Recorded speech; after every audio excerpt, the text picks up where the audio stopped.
What's up, I'm Troubleshoot. It's Thursday the 4th of September and I just finished covering the new Rust skins this week, but we of course have an extra DLC pack to speak about, which is this brand new pack over here, the Exhibit Decor Pack, for just 232 Rand, or in a currency more should understand, $13. This pack brings quite a few new items into the mix, which is pretty good to see, including the clothing mannequin, wall cabinet, fabric beanbag and leather beanbag, fairy lights, bulb string lights, chandelier, spotlights, which are more studio type lights like the tripod spotlight, fluorescent ceiling lighting, I guess here they're advertising it for your grow rooms, and the fluorescent light over here which just goes anywhere, the electric table lamp, and finally Cosy Wallpapers. So picking up the pack and a couple of skins from this week's video, which you'll find linked down below, let's have a look at some of the new items we've got. So starting off at the very top with the clothing mannequin, as you'd expect, you chuck this thing down and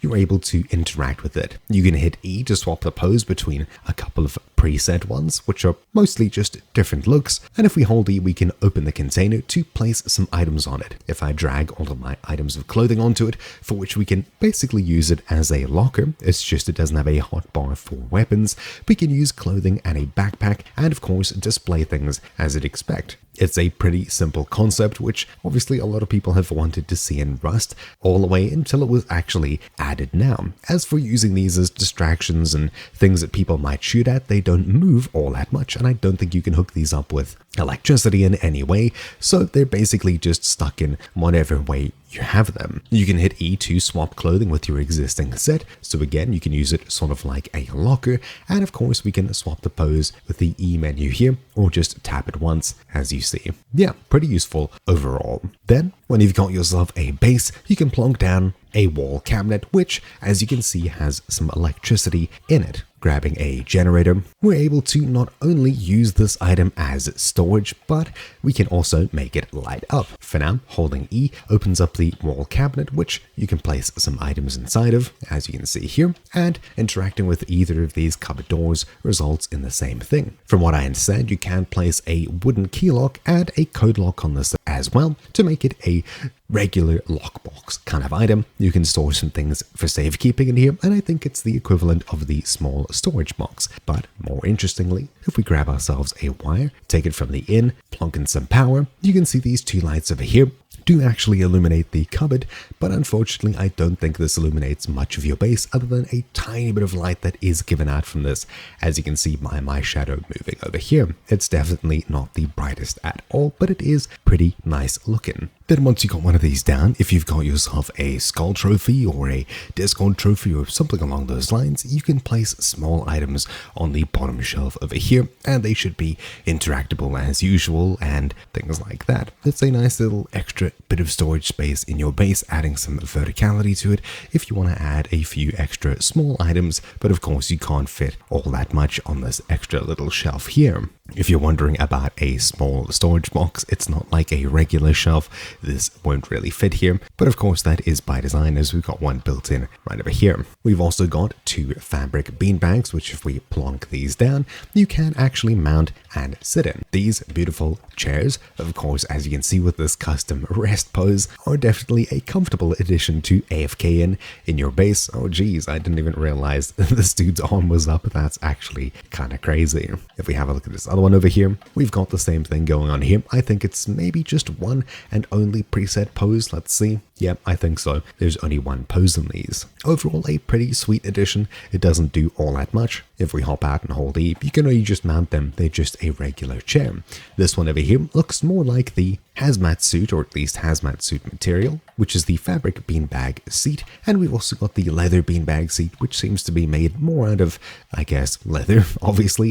It sort of reminds me of the hot air balloons look, but yeah, definitely pretty simple and nice to add to your base for a cozy role player type element. Then the next role player type items are the fairy lights and bulb string lights, which, as you'd expect, similar to the other lighting items that we've got before, like the Christmas lights, you place it down and then you can, well, I didn't even bother with that. Assuming you have more than just 1 foot of each, it's like 1,000 and 1,000. When you plonk it down, you can drag out a wire from it, which has these lights attached to it. So if we put these ones down there, and of course the other one right here, you can see basically how it looks. The more you put down, the rest of them, they'll sort of move around and add more lights in their own unique way. Well, if we plug these in, which they do have a pass-through, as well as the cupboard over here, which is nice to see. There you go, you can see the pass-through. When you power them, they of course light up quite nicely, and if we flick over to nighttime, you can see how these things look. They're similarly bright, although I don't think they cast anywhere near as much light on the environment like the wall cabinet here, though this doesn't cast much at all. These do cast a tiny shred of light onto the actual wall where they're placed, but that's really about it. Overall, they're a pretty simple, nice addition. If you've got Christmas lights or can't afford the old original Christmas lights, these are a pretty good stand-in with a very nice homely effect to them. Speaking of lighting, we've got quite a few lights. We've got the tripod spotlight and the spotlight, which can go on walls and things like that. This tripod spotlight can only be placed on the floor, as you'd expect, and these other lights over here can be placed on walls. They can be placed on ceilings, floors, etc., pretty much anywhere you really want. These on the wall can be placed to just face in whatever direction, but if you got yourself a hammer, you can actually interact and change the direction that they point, which is rather nice. They look directly towards you instead of away from you, which I guess makes sense here, which doesn't really make as much sense with the tripod spotlight in that it looks straight at you here. It's a pretty simple light, which, as you'd expect, can be pointed in pretty much any direction. Plug it in, and you've got yourself a nice little studio lighting type setup, which of course does cast quite a bit of light onto the surrounding environment, players, and things like that, which is pretty nice to see. If we flick over to nighttime, you can see the light that's cast here, not quite as bright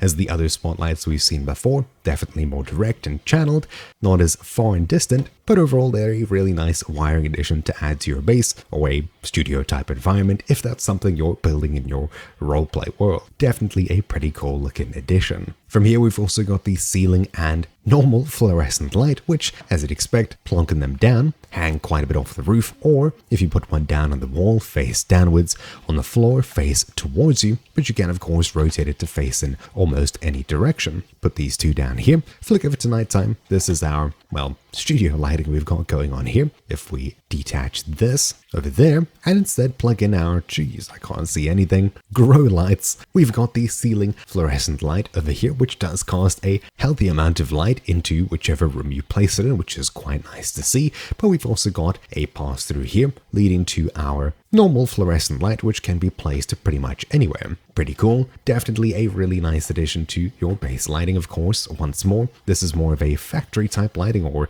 in their advertising, a grow type lighting. It's nice to see some other lighting alternatives next to the dangly regular ceiling light, which we've seen before, which I'm pretty sure does hang down quite a bit further. Ceiling light, plonking it down, yeah, it definitely hangs down quite a bit further, so it's nice to see an alternative to this that you shouldn't really bash as much. And again, it's a different kind of light. It's definitely much cooler, whereas this is much warmer. If we grab ourselves a weapon here, this ceiling light obviously sways side to side. This fluorescent light on the roof here also similarly does so, just in a slightly different way. We can maybe get it to rock back and forth here, yeah, a little bit.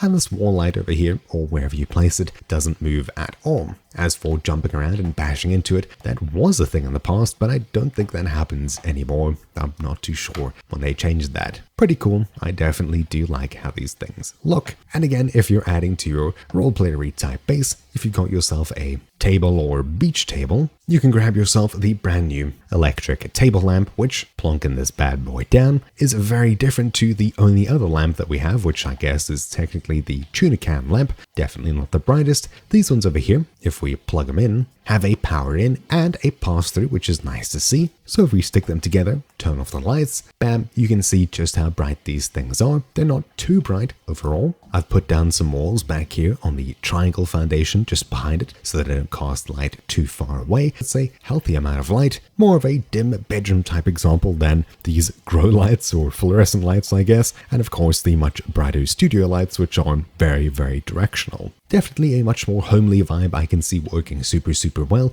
in a log cabin type base, role player shacks, etc. Definitely a really nice addition. And if we have a look at these more closely, the fluorescent lights obviously don't have much too crazy going on, but these over here have had quite a bit of detail added to the model. We've got your grandma's lampshade on top here, and of course this tin watering can, I think it is, at the bottom with an IEC plug or kettle plug stuck on the bottom. So you can plug this into whatever system you've got going on and get yourself a healthy amount of light in your base. Definitely a very interesting looking model. I wouldn't really expect this kind of thing, but yeah, it's definitely pretty cool. I like it a lot. From there, moving on, the final item we have is actually wallpaper, and if we grab ourselves a tool, we've got access to a few new colors, including the hexagonal wall tiles, which look like these, as you can see. And if we have a look down at the floor, we can right click and we've got access to a dark shaggy carpet as well, as you can see over here. The third and final variant we have is for the ceiling, which is this painted gold stars. Definitely very interesting, very blue, but I really do like how all of these elements come together individually in terms of the gold stars just splattered across your roof, and in terms of the wallpaper and floor paper which we've got, which definitely do look really nice. This dark shaggy carpet looks absolutely fantastic, and the hexagonal tiles which you see on the wall are definitely very shiny and look pretty good as well. Overall, I can't complain with these two. The ceiling one's a little bit odd, but overall it's a really nice addition to any base. And finally, the last item which I forgot about completely was the chandelier over here, which also has a power input and pass-through, and of course adds a little bit more light to your base, very similar in height to the existing ceiling lamp. It's just it's got a couple more bulbs to it. If we plug it in, you can see how it illuminates the room here, and of course adds quite a bit of its own light into the environment in quite a pleasing way. This casts probably a similar amount of light as the ceiling lamp over there. It's just that it's more broad and less focused. It's a really pretty looking ceiling lamp that can add some more life into your wooden base designs and things like that. Pretty cool. And obviously, in terms of what we're getting in new items, just how many new light options we're actually getting, it's a pretty full DLC with a lot of items you might actually get quite a bit of use out of. Compared to a couple of other Rust DLC packs, I'm definitely more happy parting with my money in terms of this compared to other semi-recent ones that we've seen for the new lights, and of course this Mannequin, which is a pretty cool addition to any base. Overall, yeah, I really do like what Facepunch has cooked up here. Definitely do keep up the fantastic work. This is a really solid addition to the game. Do let me know what your favorite item is this week and if you'll actually be purchasing this pack. Overall, I think it's a really worthwhile purchase if you're an avid Rust player, which you probably are if you're on this channel to begin with. But yeah, that's that. So, hopefully you found this video useful. If you haven't already checked out this week's brand new Rust skins, you'll find them linked down below, as well as price speculation. Hopefully you found this video interesting. Do smash subscribe and like the video if you like it. Thank you for watching. My name's been Troubleshoot, and I'll see you all again next week for the brand new Rust skins. Ciao.